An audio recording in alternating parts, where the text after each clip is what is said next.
I call Jami-Lee Ross. Mr Speaker, it's interesting, following Ron Mark from the New Zealand First Party, you would think that they're single-handedly responsible for all the good things that might have happened in the policing budget in New Zealand's history. In fact, the last time the police numbers were increased in this country, they weren't even in the Parliament. They weren't even in the Parliament because they got turfed out after their shoddy dealings in the last Parliament between 2005 and 2008 when they were in the Parliament. Mr Speaker, this government, I have to say to Mr Mark, is delivering for New Zealanders in the law and order sector. Crime is down by 20%, Mr Mark. If you want to talk to police officers, come to Counties Manukau. I'll put you in front of a whole lot of police officers that will say they're working hard every single day to get crime down. The disrespect shown by members like Mr Mark, who are saying that police officers aren't getting crime down, Mr Speaker, I think is shameful. Our police do an excellent job. Crime is down by 20%. 600 police officers have been delivered by this government, and crime is at a 35-year low. This budget backs up the police through the funding they require to do their job. And Mr Speaker, we are proud on this side about the things we're doing for police and for New Zealanders when it comes to law and order. I didn't intend on starting my speech about law and order, Mr Speaker, but listening to the drivel from Ron Mark, I simply had to respond because he is wrong and New Zealanders know it. Mr Speaker, I want to join with my colleagues in congratulating the Honourable Bill English for delivering his 7th budget.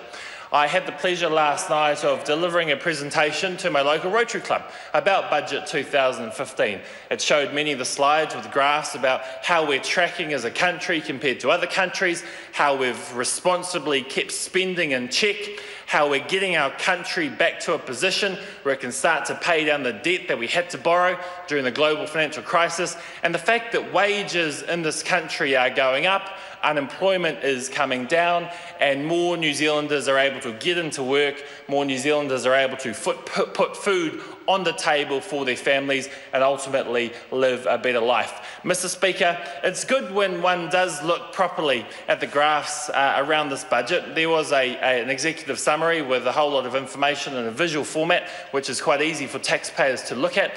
That when you look at the spending, Mr Speaker, that we've been tracking and following in the past 6 years, 7th year now, compared to the very large amounts of additional expenditure that Labor was putting into their budgets, you can see, Mr Speaker, how this government has been extremely responsible during tough times. New Zealanders have tightened their belt in a huge way as well, and we should be congratulating New Zealanders for what they've done to try and help this country get back into a better fiscal position as well. Mr Speaker, when one looks, I actually brought the graph along with me, when one looks at the 2008 year, when Labor was spending $7 billion extra every year, that year they were spending $7 billion extra. Mr Speaker, that's in fact more in 1 year than what we have spent additional in all of our budgets put together. That is responsible spending, and it's only through that responsible spending, Mr Speaker, that we see the wages go up. Wages are expected to go up by $7,000 on average for New Zealanders over the next 4 years. Put that together with the fact that wages have gone up by $6,000 in the past 4 years, Mr Speaker, that is a $13,000 average increase over that 8-year period for New Zealanders. That accounts for about a 25% increase in wages for New Zealanders. But the news gets better for New Zealanders, Mr Speaker, because over that same 8-year period, inflation will have only tracked up by about 14%. So New Zealanders are actually getting wealthier. New Zealanders are seeing more money in their pockets. Inflation is low in this country, and that is a good thing for New Zealanders. We are seeing wages going up, and Mr Speaker, I say to those people that go out there and like to give the police a hard time, when they're talking to the police about all the good work the police are doing, go and talk to New Zealanders too about whether they are seeing more money in their back pockets, because the answer absolutely is yes.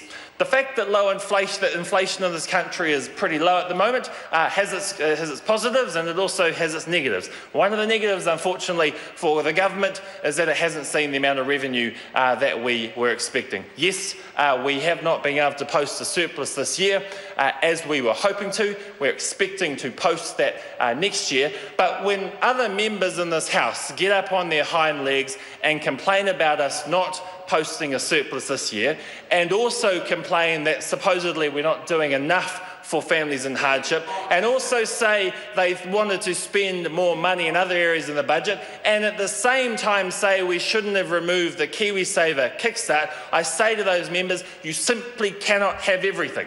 You simply cannot have all of those things on your wish list and go to the public and credibly say that they can put together a budget properly. Because, Mr. Speaker, the things they want on their wish list, the fact that they complain we don't spend enough in certain areas and we shouldn't be cutting back in other areas, Mr. Speaker, to get a balanced budget, there's a whole lot of things that have to come together, and Mr. Speaker, Bill English has been able to do that.